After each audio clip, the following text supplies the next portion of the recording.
Setelah berhasil menahan serangan dari gangster, Guwon mengantarkan Do-hee pulang ke rumah. Namun tanpa berkata apa-apa, Guwon malah pergi begitu saja. Rupanya, iblis ini hatinya lagi deg-degan dong. 이게 대체 무엇? Guwon sampai pamer apps-nya untuk menenangkan diri. Di sisi lain, Do-hee makin tidak ngerti dong sama Guwon. Udah diselamatin, si iblis malah bersikap dingin. Tengah malam, Do-hee menuju ke tempat Guwon untuk mencari tahu pemikiran Guwon terhadapnya. Do-hee datang ke salah satu ruangan yang penuh jam dan buku.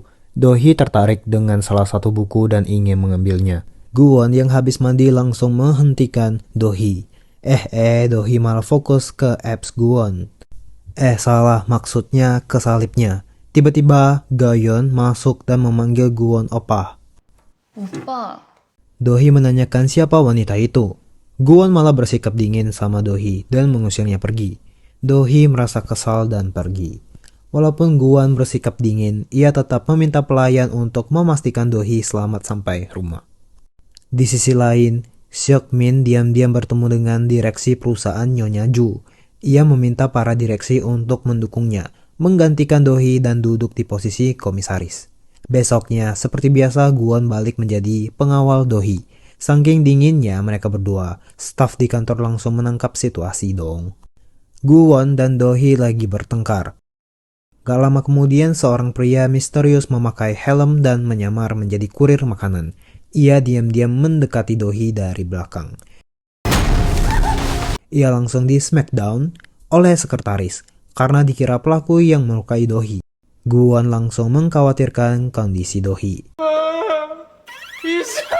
Rupanya pelayan jir. Pelayan khawatir dengan Guwon karena terlihat sedih, makanya datang menjenguknya. Di waktu yang sama, Do-hee membawa sekretaris untuk meminta maaf dengan pelayan. Di saat mereka lagi bahas, dari belakang ternyata pelaku sebenarnya telah menyamar sebagai karyawan dan menyusup ke perusahaan Do-hee. Rapat direksi dimulai. Di rapat itu para direksi mencalonkan Seok-min sebagai komisaris pengganti. Seok-min pun sukses meraih vote tertinggi dan menduduki jabatan komisaris. Do-hee tidak sudi tetapi ia juga tidak bisa berbuat apa-apa. Di keluarga Ju hanyalah Seok-hun yang mendukung dan membantu Do-hee. Seok-hun menemukan ada yang mencurigakan di laporan keuangan grup Mirai. 2 tahun yang lalu, grup Mirai pernah membeli kapal dengan harga yang tinggi, namun sekarang tidak ada kabar kapal itu. Do-hee langsung ngeh ini adalah modus penipuan akuntansi. Seok-hun akan menyelidiki lebih lanjut kasus ini. Guwon terlihat cemburu ketika melihat Do-hee dan Seok-hun berduaan. Guwon pun menatap Seok-hun dengan mata tajam. Do-hee memutuskan untuk kencan buta sekali lagi dengan pria yang ia lewatin kemarin. Namun sekali bertemu, Do-hee sudah merasa tidak nyaman dengan pria ini. Ya, karena ia selalu mengeluarkan jokes yang sangat geli. Guwon aja geram mendengarnya. Guwon mengeluarkan kekuatannya dan membuat lobster menggigit mulut pria itu. Do-hee malah mengajak pria itu untuk resepsi pernikahan. Pria ini dengan senang setuju. Mereka berjanji setelah 2 jam hadir di tempat resepsi pernikahan. Do-hee memutuskan untuk menikah dengannya karena pria itu bekerja sebagai jaksa. Dan dengan background jaksa ini dapat membantu Do-hee menyerang keluarga Nyonya Ju. Guwon kesal dengan perilaku Do-hee. Guwon memegang tangan Do-hee dan berkata ia tidak perlu mengawal Do-hee lagi kalau pelakunya sudah ditangkap. Guwon mencari preman yang mengincar kemarin. Guwon ingin mencari pelaku yang melukai Do-hee dengan bantuan preman. Guwon mengeluarkan kekuatannya untuk mengancam preman sampai ingin melukainya. Do-hee langsung menarik tangannya untuk menghentikan Guwon. Do-hee bingung kenapa Guwon bisa sampai semarah itu.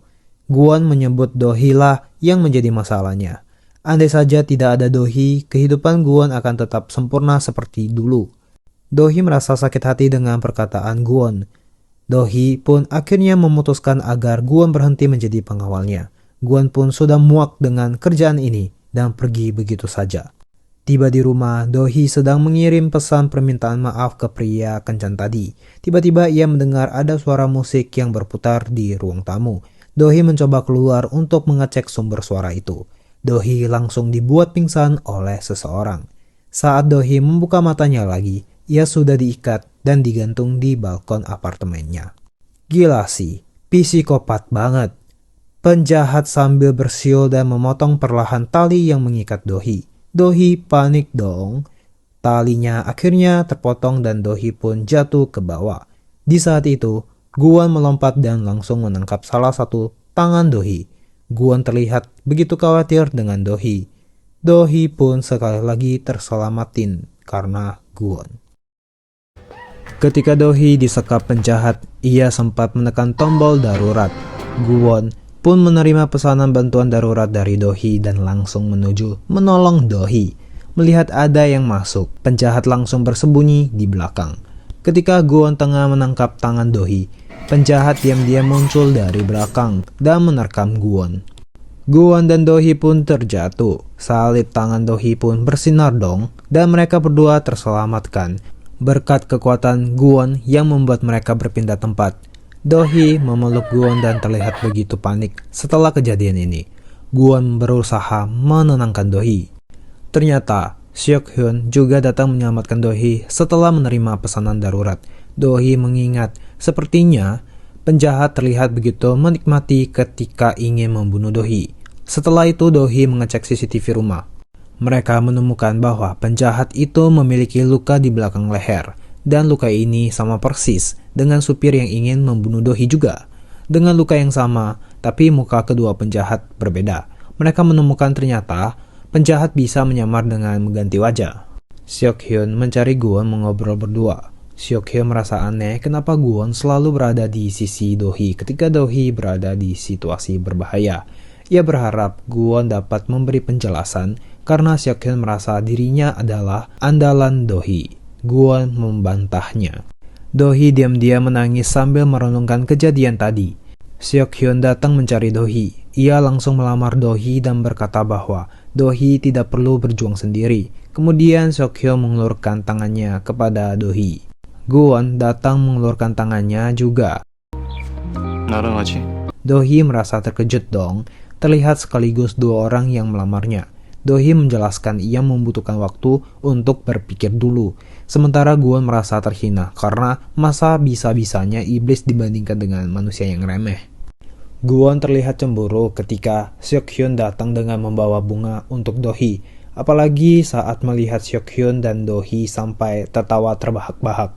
Seok-hyun datang untuk menunjukkan perasaannya kepada Dohee. Ia menjelaskan bahwa lamarannya bukan tiba-tiba, tetapi ia dari hati ingin menikahi Dohee. Dohee merasa kaget karena selama ini menganggapnya sebagai keluarga. Seok-hyun kemudian mengungkapkan ia bersedia menunggu Dohee. Guwon merasa penasaran mengapa Dohee menyimpan nomor Guwon dan Seok-hyun sebagai kontak darurat. Dohee menjawab karena Guwon adalah pengawalnya dan Seok-hyun adalah keluarganya. Besoknya, pernikahan Dohee tetap berlanjut. Dohee tiba-tiba teringat dengan Nyonya Ju. Dohee membayangkan seakan-akan Nyonya Ju ada di depan matanya. Mereka seperti biasa suka beradu mulut. Dohee mengatakan betapa teganya sampai meninggalkan ia sendirian di sini. Nyonya Ju menjawab ia selalu berada di ingatan Dohee. Dohee tidak lagi bisa menahan air matanya. Dohee kemudian berjalan di tengah lorong pernikahan dan disambut dengan tepuk tangan yang meriah. Pria yang dinikahinya ialah Guwon. Sebelum itu, Dohee pernah bertanya kenapa Guwon melamarnya. Guwon menjawab ia tidak ingin Dohee meninggal. Dohee kemudian membawa sebuah kontrak pernikahan dengan Guwon. Kontrak berlaku sampai tujuan kedua pihak tercapai. Karena itulah, Dohee dan Guwon berakhir menikah. Disitulah kehidupan pernikahan kontrak dimulai. Ketika semua orang menyambut dengan tepukan meriah untuk pasangan ini, Dohee melihat si cucu malah mengeluarkan ekspresi bikin orang merinding. Guwon dan Dohee dipaksa bermesraan di depan wartawan. Mereka diminta berciuman. Guwon pun terpaksa menurutinya. Ia mendekati wajah Dohee dan meletakkan jarinya di antara bibirnya dan Dohee. Dohee menikah, yang paling sedih tentunya adalah Seok-hyun, tetapi ia tetap memberikan doa terbaik. Guwon melihat kedua sedang mengobrol langsung cemburu dong. Di waktu yang sama, sekretaris membawa mobil datang menjemput Guwon dan Dohee. 집에 가자. Guwon langsung membawa Dohee pergi di depan Seok-hyun. Sesampai di rumah Dohee, rumahnya terlihat berantakan. Guwon mengira penjahat menerobos rumah Do-hee dan langsung melindungi Do-hee. Karena belakangan ini, Do-hee terlalu sibuk mempersiapkan pernikahannya, makanya rumahnya berantakan. Guwon memegang tangan Do-hee dan menggunakan kekuatannya untuk membersihkan rumah Do-hee yang berantakan ini. Setelah habis mandi, keduanya terlihat canggung karena mereka masih tidak terbiasa dengan tinggal bareng. Mereka tampak tidak bisa tidur karena saling memikirkan. Malam itu, Guwon bermimpi lagi ketika ia sebagai manusia di masa Joseon. Ia melihat seorang wanita yang menari sambil memainkan pedang dan Guwon terbangun. Do-hee menyuruh Guwon untuk membuntuti cucu Nyonya Ju. Do-hee mulai mencurigai si cucu adalah penjahat yang ingin melukainya. Mereka membuntuti si cucu sampai ke loker penyimpanan di stasiun kereta. Guwon dan Do-hee bersembunyi di salah satu photobooth di belakangnya. Ketika si cucu membuka lokernya, isinya kosong dan ia menyadari ada yang mengikuti di belakang. Si cucu mulai mendekat ke photobooth. Do-hee dan Guwon ingin menggunakan kekuatannya untuk teleportasi, malah tidak bisa dipakai. Tanpa berpikir panjang, Guwon langsung mencium Do-hee. Ketika si cucu membuka tirai photobooth, ia melihat ada yang berciuman dan langsung menutupnya kembali. Ciuman tiba-tiba membuat Do-hee dan Guwon kaget. Foto mereka berciuman ditangkap oleh photobooth. Diam-diam Guwon menyimpan fotonya ke dalam koceknya sambil tersenyum. Guwon dan Do-hee memeriksa loker yang dibuka si cucu. Tiba-tiba ada seorang wanita gila muncul dan mengatakan sesuatu yang tidak stabil. Cepat lambat akan mati.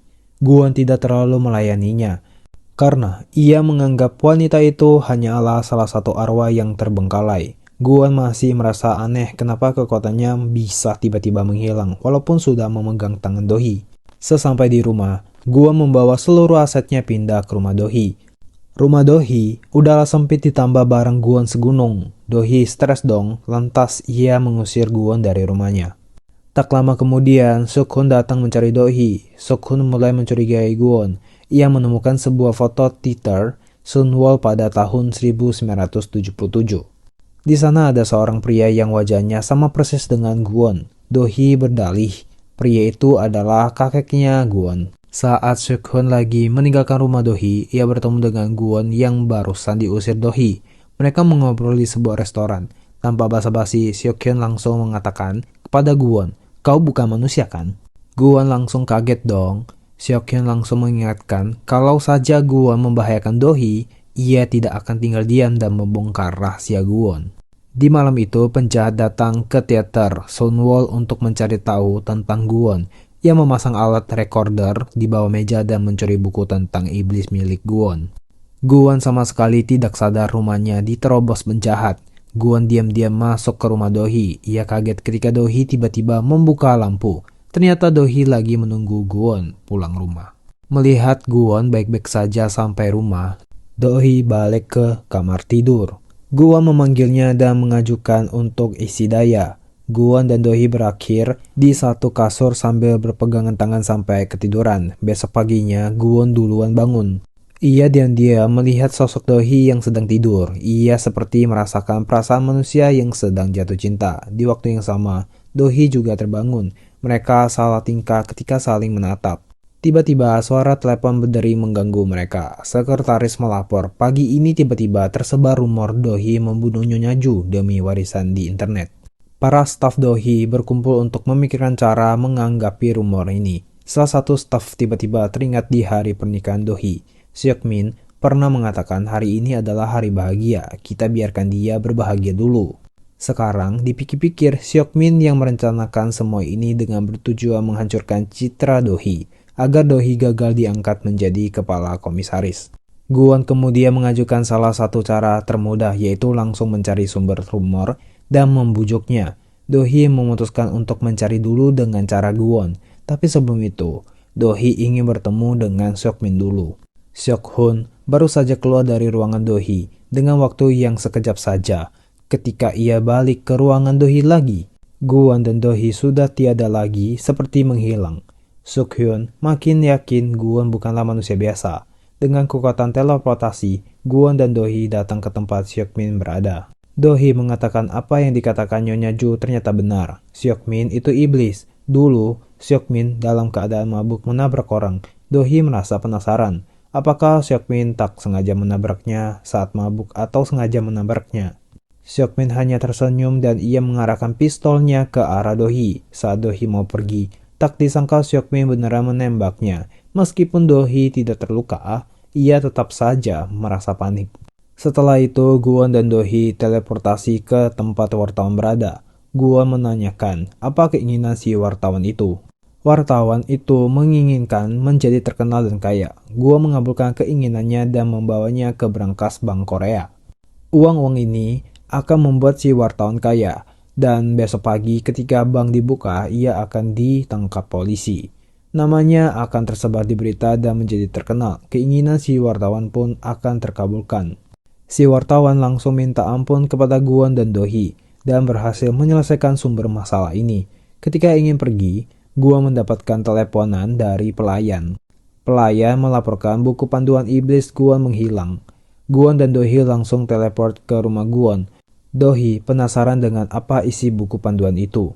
Pelayan menjelaskan di dalamnya terdapat semua detail tentang iblis dari fungsi kekuatan, batasan iblis, dan masih banyak lagi. Penjahat diam-diam mendengar semua percakapan mereka.